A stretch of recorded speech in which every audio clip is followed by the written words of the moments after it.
Mga kababayan, magandang araw po sa inyo lahat.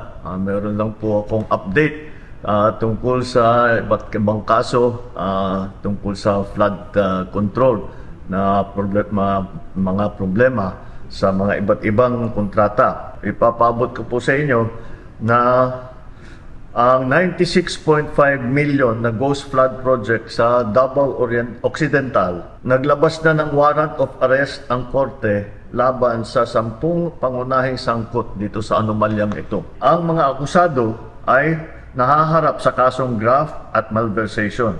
Ito pong mga kasong ito, hindi po bailable ito. Hindi pwedeng bayaran ang kanilang para sila'y makalabas sa kulungan. Kabilang na po rito si Sara Diskaya na sa kasalukuyan ay nasa kustodiya ng NBI. Bukod dito, may 8 opisyal pa ng DPWH ang nagpahayag na kagustuhan nilang sumuko.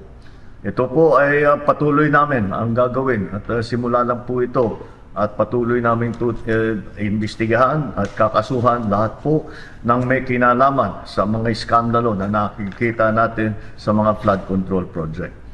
At titiyakin po natin na hindi lamang sila ay makakasuhan, kundi maibalik ang pera ng ating mga binayad ng ating mga kababayan ay ibalik sa kaba ng ating bansa.